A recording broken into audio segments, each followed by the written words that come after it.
everyone, Elvis X here, welcoming you back to Dubster. And I think it's about time we return to Pokemon. Just a word up front, for those who don't know, this is a blind watch of the anime. I've never seen it before, and I've never played the games before. So this is my exposure to Pokemon. If you missed the previous episodes, I will post a link in the description for with all that stuff when you watch this on YouTube. But, yeah. So, Pokemon Season 2, or Adventures in Orange Islands, as we are going to be covered today. It would air in Japan from January to October of 1999, and was more or less made to buy time while Game Freak were working on Gen 2, or Gold and Silver. And yeah, because of that, a lot of people say that this season is filler, but there are some pretty major events that happen in it. As far as my thoughts on the overall season, well, let's get to it and find out. For ADR direction of the dub, real quick, I'll go over that, I guess. We've got Michael Haney, we've got Anthony Salerno, and Jim Malone. For script, we've got Michael Haney, Norman Ghostfeld, and Crispin Freeman. Hey, I'm just saying, that's very cool. Now, as far as new major characters to go over real quick, before we get into the actual breakdown, yeah, it's time to bring up Tracey. My friend Di told me he didn't remember anything about Tracey when he watched this show as a kid, and I could definitely see why. Tracey sketch it. So, all I could say about him is he's a dude who claims to be a Pokemon watcher, someone who watches Pokemon to study their habits, and he sketches them, hence the pun on his name. And yeah, his whole motivation is he wants to fuck Professor Oak or something. Okay, he just admires Professor Oak and wants to meet him. But that's really it. He's a nice guy that admires the professor and likes looking at Pokemon. Like, well, see, maybe after we break it down, my thoughts will change on him. But he's voiced by Ted Lewis, who we've already covered before as Giovanni. And yeah, he's our only new major mainstay. Someone I thought would be that shows up pretty early on is Professor Ivy. One of the other professors, female professor, voiced by Casey Rogers, who's also Mr. Mime, Vanessa from the Winx Club, and Miss Morrison from TMNT. I think the original 87s. Well, you'd have to be when the sailor did, never mind. But yeah. Also, before we get to the plot point, I will bring up the GS Pokeball. I did hear its plot was changed from one of the upcoming films. We will cover that in detail when we get to that film in particular. So for now, let's pretend we didn't know anything about that. So, as the season itself would go, let's talk about the theme. Pokemon World. Yeah, they changed the opening. I don't like it as much. I mean, sure, it's catchy and all, but I don't think it's as good as the first OP. Also, I should mention, Eric Stewart had said that TV over here works a little different, so they would do greenlight like 52 episodes and then another 52. So they just continued airing them immediately after Indigo League had ended, which would be, I guess, Ep 82 technically. Then why did the OP change? They could have used the same one. Also, does that mean if this season had flopped or something, they would have just stopped at episode 104, give or take? Could you imagine if Pokemon ended there because there was a ratings decline or something? And the last thing I'll mention is apparently the last part of Indigo League, like episodes 53 to 80 or whatever, where Ash competes in the tournament and all that, is considered part of this set now? Why? I'm confused by that. Maybe someone can elaborate on that in the comments and let me know more, because I just don't know anymore, man. Know what I'm saying? But I guess let's get to this. And I should mention, there's a lot of one-offs here, and I'm going to be skipping some of them. I watched them in full, don't worry, but a lot of them just don't have much for me to say. And also, there's a lot of episodes. Episodes 83 to 118. So, we'd be here all day. If I skip your favorite episode, I do apologize. Let me know down below in the comments section what it was, and, you know, we could talk about it. But, yeah. And if I get facts wrong, you already know. I apologize. My knowledge of Pokemon is very limited because I'm retarded. But as far as this plot goes, let's begin. We pick up right where we left off in the episode Palette Party Panic, where Ash immediately calls a Pidgeotto, or his Pidgeotto, a Pidgeotto, before fixing it right away afterwards. No, this was not a joke, the dub just fucked up. Also, I'd like to point out Charizard is still a dick here. Anyway, the main thing to take away is Professor Oak asks the gang to get a magic Pokeball, or a special one, from Professor Ivy, who Oak calls a he before Misty immediately calls Ivy a her in the same conversation. So either she's one of those people who's like, oh, I'm gender fluid, or they just fucked up. And if I were a betting man, I'd say they just fucked up. But anyways, also Pidgeotto becomes Pidgeot. He evolves before, he staying behind to protect some Pokemon that were in danger of being attacked by bigger, scarier Pokemon. I hope this isn't a Butterfree situation. I was starting to like that stupid bird.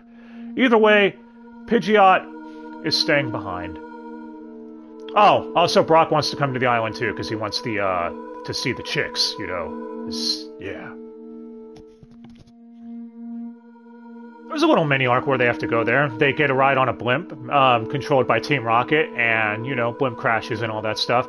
I want to bring this up real quick, because Jigglypuff, when Team Rocket were over the ocean trying to figure out how to stay alive, Jigglypuff sings, makes them fall asleep, and they fall into the ocean. I think Jigglypuff just did attempted murder. In fact, they're even traumatized by Jigglypuff when they see Jigglypuff next. Her. Him, thing, whatever the fuck. Well, yeah. I am now having the headcanon that Jigglypuff is a psychopath. Still a beautiful singing voice, though. Anyway, when they arrive on the islands, they see Professor Ivy training a Gyarados. Ash would make a comment saying, I wish she'd teach me how to train my Charizard, before Brock would comment saying, I wish she'd train me. Damn it, Brock.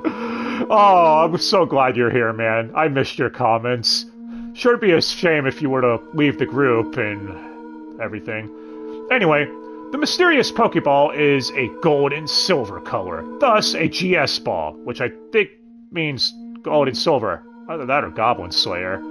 Dude, if this Pokeball opens up and Goblin Slayer comes out, that would be the shit. Anyway, Brock is happy that Ivy and her staff are all Pokemon breeders, like him, so he wants to stay here to help them out, because he thinks that he could really help them manage their Pokemon, clean the shit, and he just wants to stay here because they're Professor Ivy, let's be real. Now, here's the thing, this felt rather sudden to me. We didn't even see him really think about it. It just came out of nowhere. It was like at the end of the episode, it was like, well, I'm staying here. After we saw him clean their place once and go into Brock's super chore mode. I feel like this would have worked better if we saw him conflicted for like an episode or two here. I don't fucking know, man. Whatever. So yeah, Brock is gone. He's staying here. And that's when we soon get introduced to Tracey. And I already went over him. I'm not gonna front. I think Tracey is a boring fucking character. He gives me nothing to work with. He shows up when they see a bunch of guys beating up a Lapras, and yeah, he actually is like, when he sees the bullies beating up, he's like, your Pokemon's wings are blah blah blah. That means you haven't been taking care of it enough, blah blah blah. I thought this was actually going to be a trait he would use to point out Pokemon's conditions more, and more or less be a strategy. It's like, oh, its left leg is injured. Ash, target that in this Pokeball. But no, this never comes up again. He just keeps drawing Pokemon like a dick.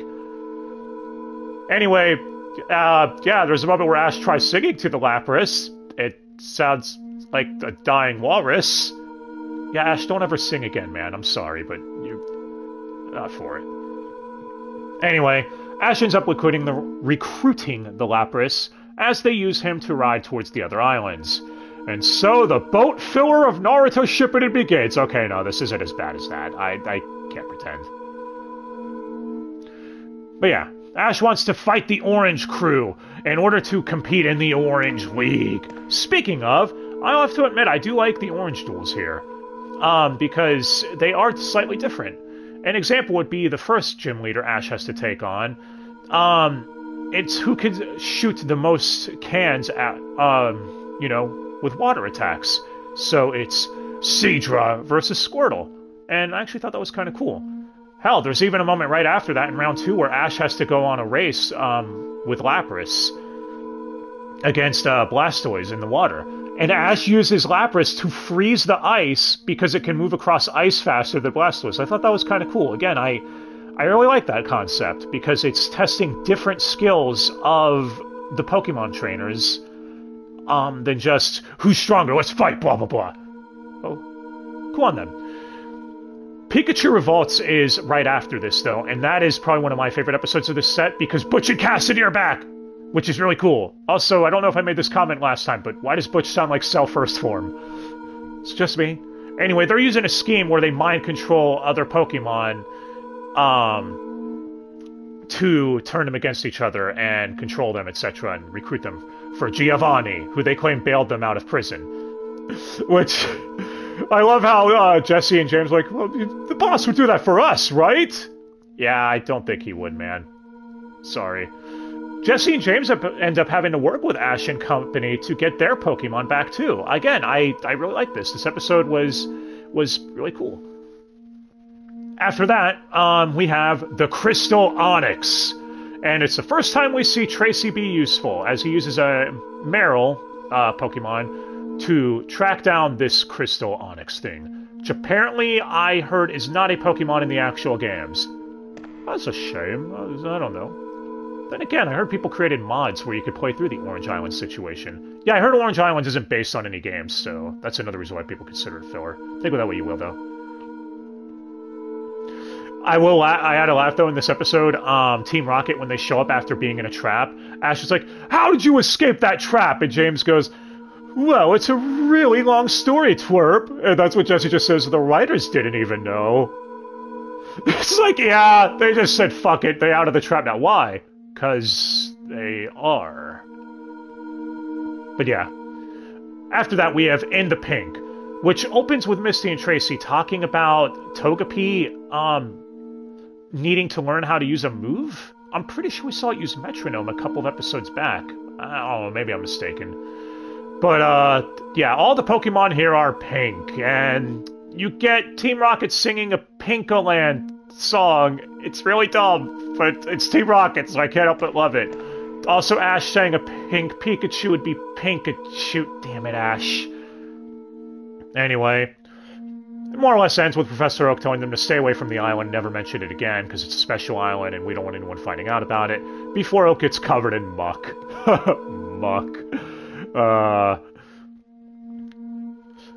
Shell-Shocked! An episode where the Kabuto Pokemon is here, which they left that name alone. That name sounds incredibly Japanese. I'm surprised, but that's all I really gotta say. It's a prehistoric Pokemon. We've literally seen this episode before in Season 1. It's extremely similar to the last prehistoric Pokemon episode. Not much to really say, but I just wanted to bring up the Kabuto name thing, because I was surprised that they left the name alone. Stage Fight! This episode was banned in 2013 because it features a cameo from Jinx, even though they recolored the bitch.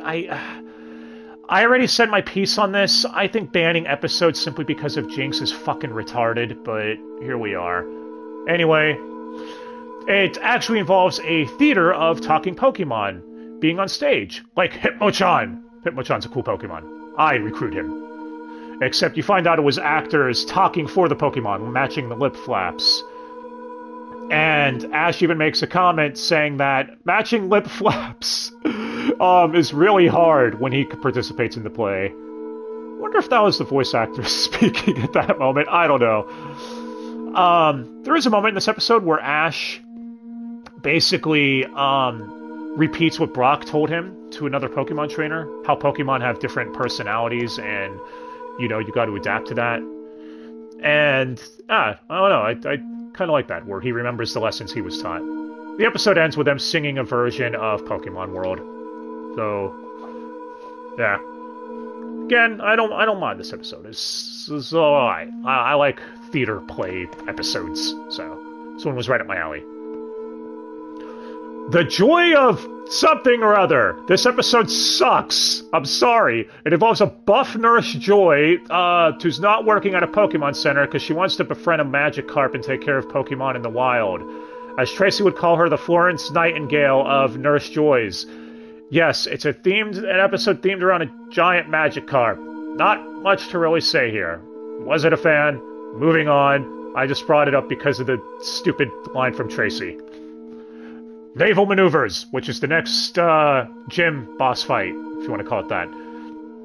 Where Ash has to mountain climb in order to challenge the gym leader, who's Danny, voiced by Jim Malone, one of the ADR directors.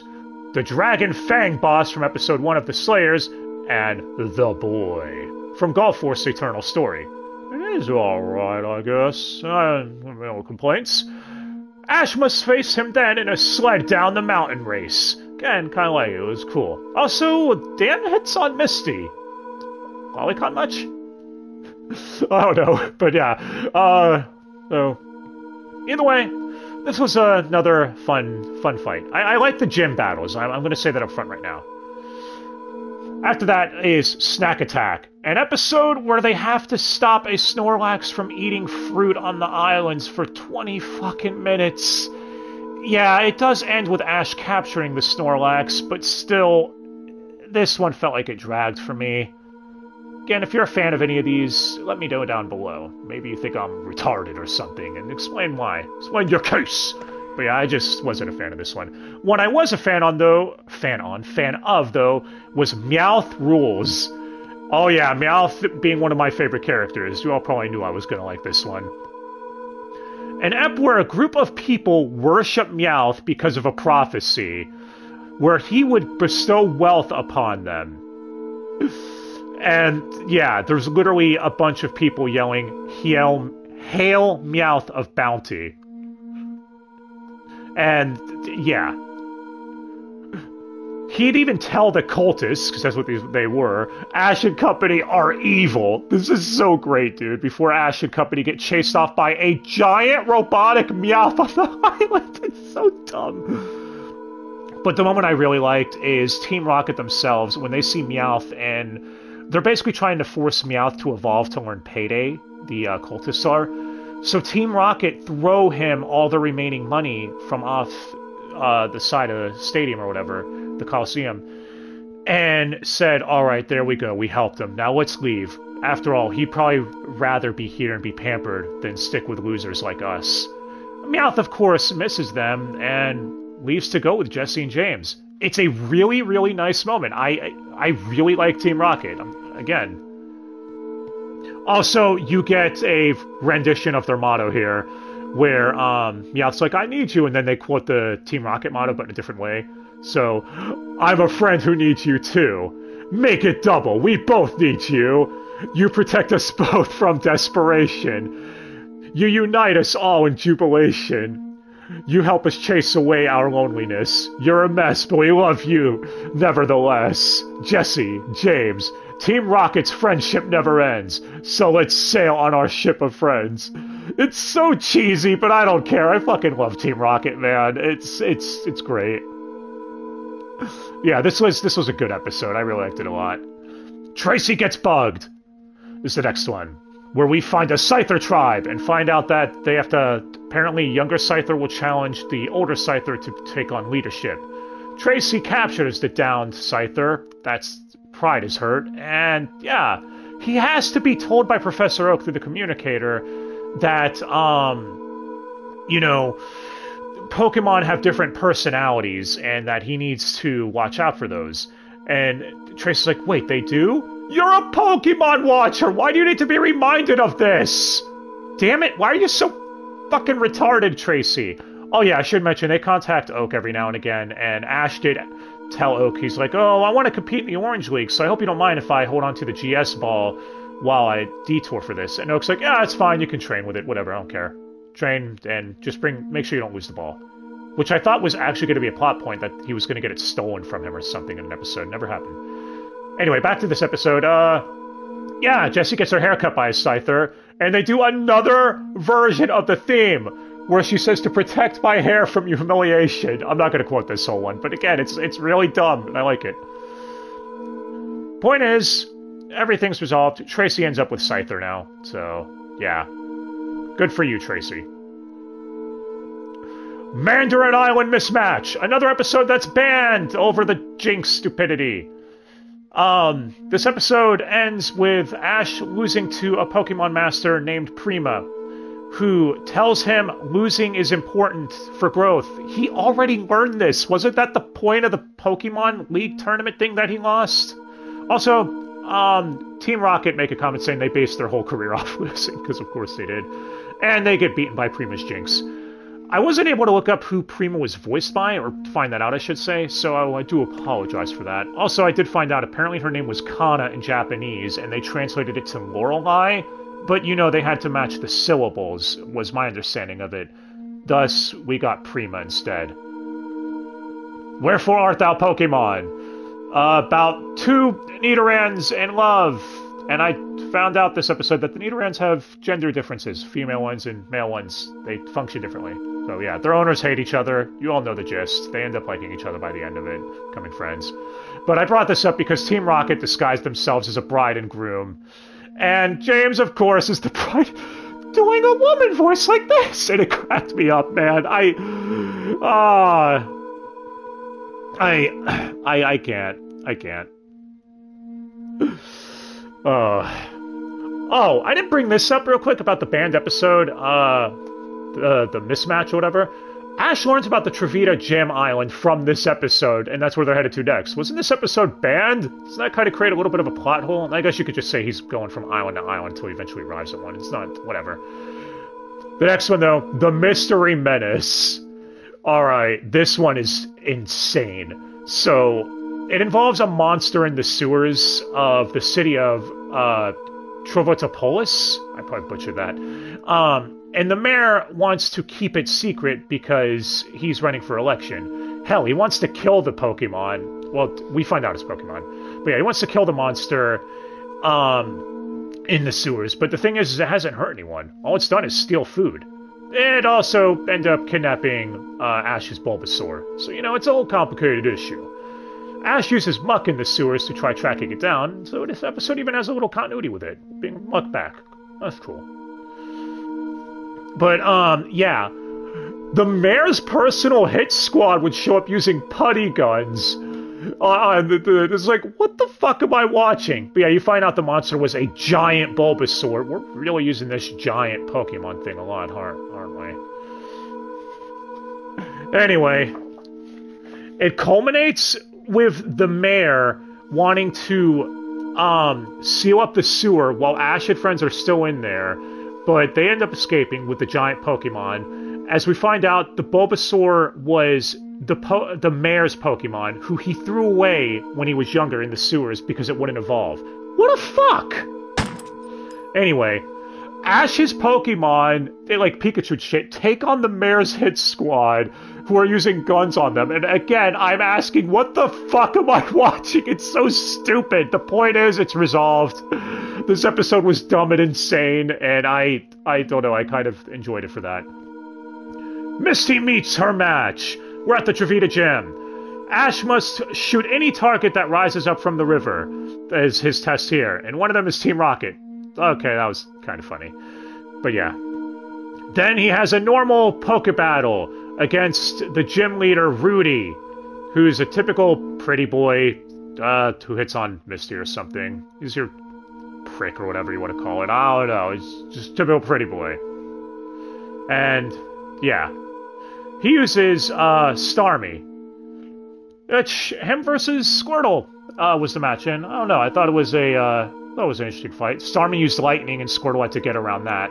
Also, I should mention that Rudy is voiced by Matthew Midler, who was the founder of Jesse Theater Productions. Oh, that name. That is great.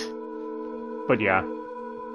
Again, it was an okay episode. Can Starmie use lightning? Did the anime pull it out of its ass? I don't know. Someone please let me know. I don't know. But they were saying Starmie's a water type, so using lightning Anyway. Bound for Trouble. Don't have too much to say on this one. It's another Meowth-focused episode where him and Pikachu get handcuffed together and must work together to survive. It's, again, another alright one. But the real highlight is coming up next. Charizard Chills. An episode where Ash finally gets through to Charizard and stops him from being a dick. So, Charizard gets hit by a Pokemon trainer's Poliwrath's Ice Beam. Try saying that 5 times fast. And Ash ends up helping him recover by trying to warm him up. Reminds me of, was the episode Snow Way Out, if I remember right? Where Charmander and the other Pokemon help Ash when he was freezing and didn't want to leave him in the cold. You know? So, cool callback. At least if that's what they were trying to go for. I don't know. Ash even gives a speech to Charizard here saying, I screw up all the time, you know, but I'm trying to do better, and I consider you a good friend, Charizard. You've been with me since you were Charmander. It's a really nice thing. He even admits he's not perfect, etc. I liked it. And, yeah. They rematch the Poliwrath and end up winning. Also, I should mention the Poliwrath's master, named Tad. The voice acting on him was terrible, and I was like, who the fuck? And then I found out it was Matty Blaustein. You know? Meowth. Okay, I'm blaming this one on directing, but seriously, Tad's voice to me sounded like he could not give less of a shit to be there. I don't know. Point is, Charizard wins, solid up, now Ash and him are on good terms. Next, though, we're on the Kumquat Gym leader. Kumquat Gym, what the fuck? Named Luana! Her and Ash have a 2 versus 2 tornado tag match as Pikachu and Charizard team versus Alakazam and Marowak. And yeah, it was alright. Also, Luana's voiced by Casey Rogers. I already went over her earlier. No real complaints. Team Rocket have an amazing quote, though, in this episode, where James says, "A poet once said, 'No man is an island,' and Jesse would retort, 'Well, you're no man at all, James.'" I'm sorry. Oh, it's so dumb. Love it. Next, Stun Sport Detour. This is another solid one-off. The title card is actually read by Misty, who's the episode is themed around. Again, like that. Nice touch. But yeah, Ash and Tracey end up getting poisoned by breathing in some spores, and Jessie ends up getting poisoned in Team Rocket's camp, where she makes a comment saying, "I'm on my deathbed." That stuck out to me because it's like, wait, aren't words like death and die and all that stuff banned in 4Kids Land? Anyway, James follows Misty to try getting the cure weed from her, and he's like, "You think kids today would have something on their mind besides Pokemon?" "They do, James. It's called Palworld." I had to, I'm sorry. Also, Psyduck beat Meowth this episode? What the fuck? Can't say I was expecting that. But James's next scheme would involve him dressing like a mother with Meowth as his baby and talking in a high-pitched southern accent going, "Can you help me? I need that weed to help my baby." Yeah, I can't do it justice. I was dying laughing at this. And then Meowth would go, "Oh, the story's so touching. Help the baby." And Misty's like, "That baby sounds a lot like Meowth." It's so dumb. I said that a lot, but again, I love it. I love it. It's great. But, yeah. Misty, of course, ends up taking pity on them and giving them the antidote for Jessie, knowing exactly why they're doing it. Jessie wants to attack Misty right away, even though she just got cured because of Misty. Yeah, and even James and Meowth are thinking, what the fuck? That's kind of a shitty thing to do. So, again, I like it. Like it. The Wacky Watcher is the next episode. Yeah, so, I should mention, Misty, of course, used the weed to cure Ash and friends. Everything's happy. But yeah, the Wacky Watcher is the next episode. Tracy meets a doctor named Quackenpoker, who's voiced by Jerry Labozo, who's Chuck Thorndike from Sonic X. I brought him up because his voice reminds me of the, "Oh, so you did see the crime, see?" He's just some dick who likes studying Magikarp. Another Magikarp-themed episode? Can't say I was expecting that. But yeah, this episode's kind of forgettable to me. Again, Not much to say, I just wanted to comment on the dumb voice. But now we're on Hello Pumalo. We're wrapping it up here. The Orange League Finals, which isn't really a tournament. Ash qualifies, but now he just has to take on the Orange Crew leader. So again, it's a bit different. The receptionist here sounds Canadian to me. It sounds Canadian, eh? But yeah. And we hear tales of the Dragonite. There's even statues on the island of it. Ash finds out he must fight Drake, the Orange Crew leader, with a 6v6 Pokemon battle. As we pan over to Drake, who ends up one-shotting Team Rocket with Dragonite with ease. I would say that's impressive, but it's Team Rocket, so yeah. Also, Ash ends up having to swap out a Snorlax with Tauros, because Snorlax is a sleepy boy. Reminds me of Majin Buu from Dragon Ball Super, actually. I just noticed a connection right there when looking at this. But yeah. So the match begins. Match 1 is Ditto versus Pikachu. As it's a mirror match, because Ditto turns into Pikachu. Kind of reminds me of that time Pikachu had to fight Richie's Sparky from Season 1. Or at that time, Ash took on a Raichu. That's kinda. Anyway, Pikachu ends up winning. They do the whole thing where, even though Ditto copied his moves, he can't copy how good in shape Pikachu is. After that is Onix versus Squirtle. And Ash again uses his Squirtle and ends up winning. Before Drake would comment, "You don't stand a ghost of a chance." They would end up recycling this line for Yu-Gi-Oh, wouldn't they? As he summons Gengar, who easily does overwhelming Tauros, but Ash calls Tauros back before he can lose, summoning Lapras, as there's an Ice Beam clash from Lapras with Gengar's Nightshade. Hey! Sorry, I don't know what came over me there, but yes. I also forgot to mention, Drake is voiced by Scotty Ray, who's Shredder from the 2003 Turtles series. That's fucking cool, actually. Anyway, the ep ends with a beam clash. It's like, holy shit, way to get us going with the cliffhanger. Enter the Dragonite. It's the next episode. I see what you did there. The beam struggle ended with a tie. Both Pokemon are eliminated. As next we have Drake's Venusaur versus Tauros. He's back. And Tauros ends up winning this match against the Venusaur. Also, I like how the terrain changes every 3 matches. I should mention that. Like, the first 3 was on a grass, rivery place. And the second round, or set of 3, is now in a desert. And Tauros got stuck in the sand at one point, and yeah, but then he uses it later on. It's cool. Electabuzz versus Bulbasaur is up next. Because as Ash puts it, grass types can mow electrics. Damn it. Well, that sure as fuck didn't work. Bulbasaur gets his ass kicked. But next is Charizard, who arrives to redeem himself from throwing the match in Indigo League last time by beating the hell out of Electabuzz. But now it's time for the main event you've all been waiting for. Dragonite has arrived. And is Dragonite this broken in the games? He's got water attacks, ice attacks, hyper beam, this attack, that attack. Why does he have so many damn moves? Like, I want Dragonite, man.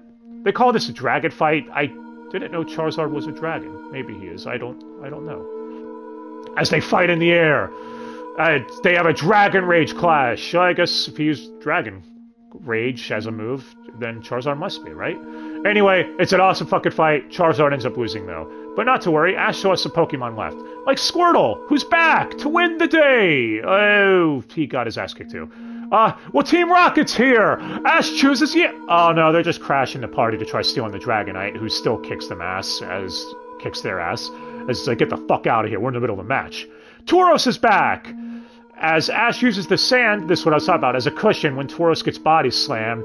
And, yeah, Tauros, he survives that. But, yeah, I like that moment because it proves Ash is learning to use his terrain. He's becoming a better Pokemon master, as we've seen throughout this season, Tauros still loses, but I thought that counts. Pikachu is the last one. Can he win?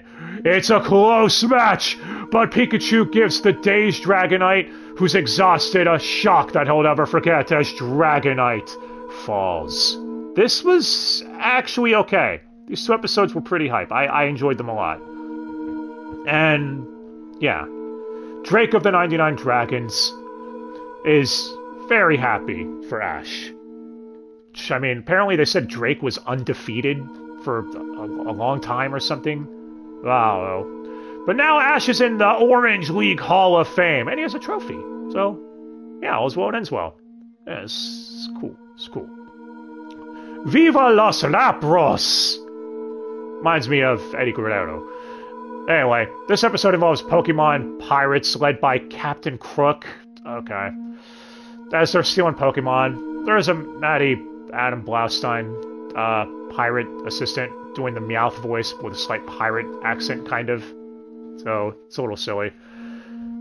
Anyway, the pirates are stopped by a bunch of Laprases, and our Lapras reunites with his family, which is what they were trying to set out to do since day one.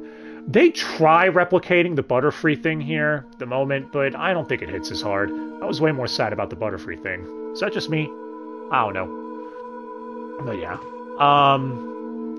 After that, we've got the Underground Roundup, an island of electrodes that kept blowing up, till eventually the islanders fled the island, saying like, oh, this isn't working out.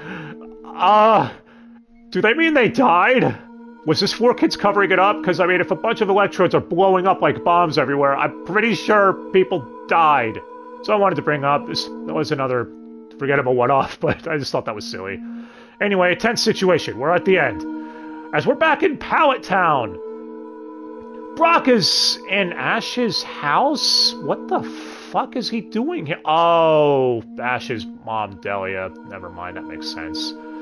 Anyway, they ask Brock what happened with Professor Ivy, and he's like, I don't want to talk about it. Don't say that name! As he's traumatized by it. Anytime someone mentions her name.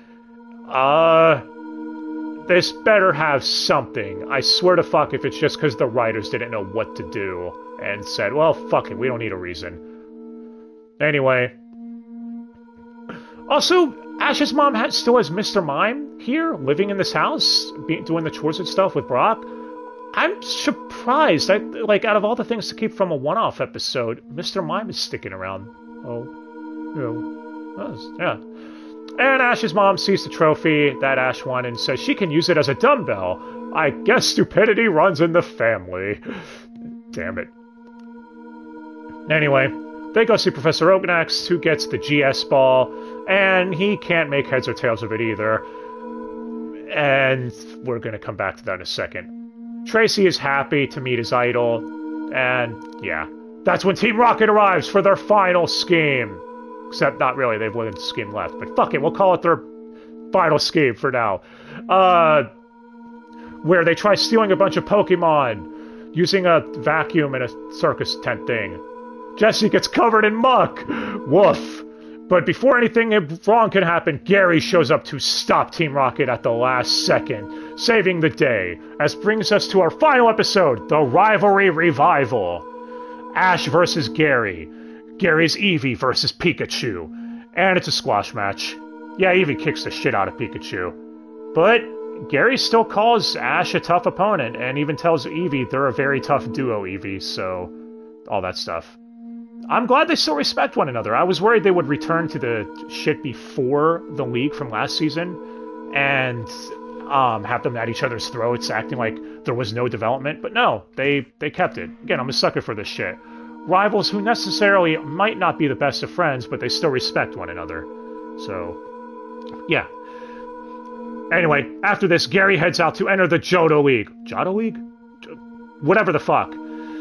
As Professor Oak would tell Ash, this one is difficult. You see, you have to win the gym league and compete in it, you have to defeat gym leaders and earn badges, so it's literally like every other league. Okay. Well, Ash declares he'll compete, and Brock said he'll go with them to thank fuck. Get Tracey out of here. Professor Oak would give Ash the GS ball, telling him to take it to Kurt. Was that Kurt Cobain or Kurt Angle? Point is that he was the creator of the Pokeballs, so Ash has to take it to him now. Meaning, bringing it back to Oak was kind of pointless. Fetch quests. Well, There was a funny scene in this episode where Jesse and James do their whole shtick when Gary's walking by and he just completely ignores them. I'm like, what? Don't ignore us, Tort! Blah, blah, blah. They're pissed. But yeah. Back with Professor Oak, he gives Ash a new Pokedex to study the new Pokemon in the new region, which means we're most definitely heading into Gen 2, would be my best guesstimate. And yeah, Tracey said he's staying behind to become Professor Oak's assistant. Yeah, good. Get the fuck out of here, Tracey. You fucking fuck. I don't know what I was saying there. At the farewell party, Team Rocket crash it for their actual final scheme, before quickly being dealt with by Mr. Mime and Tracey's Pokemon. Because Tracey had to do one thing useful, I guess, before GTFOing. As Ash, Brock, and Misty say their farewells and set off for the Johto League, bringing Orange Islands to a close. Okay, so I talked about a lot of the things I liked, and there's obviously stuff I didn't like. Tracey being one of them, if you couldn't tell. I was very subtle about it. Overall, my thoughts on this season is, it's okay. It is definitely a step down from S1. The one-offs aren't as memorable, hence why I skipped some of them. Well, I mean, I watched them, but I skipped covering them, that better. And, like, the Ship of Shivers is an example I could bring up, where there's ghost Pokemon on a ghost ship that crashed involving a Pokemon trophy or something like that, an Orange League trophy. I don't know. I didn't get much out of that one personally, but that's what I mean. A lot of these didn't give me as much to work with, and some episodes felt like retreads of stuff we already covered in S1. As stated, though, the writers were in a fucked spot because they needed to buy time while Gen 2 was being worked on by Game Freak. So, I kind of get their dilemma here. But, yeah. Overall, though, there was still a decent amount of episodes I liked, and I think the good episodes do outweigh the bad. And the League wasn't even really a league, it was more or less Ash taking on the gym leaders and then taking on their crew's leader. So, I saw people compare this to the Elite Four plotline from the main games. So, I guess you got that in there. Again, some stuff I liked. And the GS plotline, the Pokeball thing, yeah, that... What the fuck was that? They try hyping it up the whole season, and then by the end of it, they don't even reveal what it is. They're just like, oh, we're gonna carry this plot thread into Season 3! Are you real? That was kind of bullshit to me. But, yeah, again, there was an idea for this plot thread. We will bring it up, though, when we get to Pokemon. I believe it's movie 4. So, not in the upcoming video, but a few videos down the road, I'd imagine. Point is, did I like Orange League or Orange Islands? Yes. Did I like it as much as Season 1? Fuck no! Season 1, I still think is a classic, and you can go back and watch a bunch of episodes. Season 2, there's a lot more that are skippable, in my opinion. But that's just my thoughts. Let me know what you think, and yeah. If you agree with me that Orange Islands is still decent, just not as good, or if you hated this and think it's one of the worst things ever created, or maybe it's your favorite season, I don't know. Just let me know. Now, as far as what's next for Pokemon, coming up, whenever we revisit Pokemon, will be Pokemon the Movie 2000, which I'm told takes place during the Orange Island saga. Since it has fucking Tracey featured in it as a major character. Anyway. But yeah, that's it. Favorite episode, if I had to pick one, Enter the Dragonite was cool. Meowth Rules was one I obviously liked. And yeah. Stunt Sport Detour. Again, those are probably my 3 favorites. But thank you again, guys, so much for watching, and I hope you all enjoyed this. As far as the voice acting all the way around, I feel like everyone knew their groove and got into it. I couldn't even tell Tracey was still the same guy who voiced Giovanni, or the first voice of... I guess if I had to compare it was his first voice of James. That, it sounded like that, because Ted Lewis did voice James for the first 8 episodes or so, as we covered last time. It sounded a little like that, but even still I could barely tell. Kind of funny that Ted Lewis would ending up voicing several major characters, even though he apparently wanted to get out of the voice acting gig at one point early on. Oh, how life works. Ad voice recycling, I should mention real quick, was of course really bad. I noticed several Lisa Ortiz's. Definitely our main characters were recycled a handful of times. But it is what it is when you're working with a bunch of episodes like this. But I've dragged this on way too long. That is it for Realsies this time. Let me know what you all thought of the season. And yeah, if you agree with anything or disagree. Until next time, guys, thank you again so much for watching. I feel the sex, and I hope you all have yourselves a fantastic day. And let me know why Meowth is the best Pokemon and you would want to recruit him into your party. Until next time, guys. Bye! Pikachu.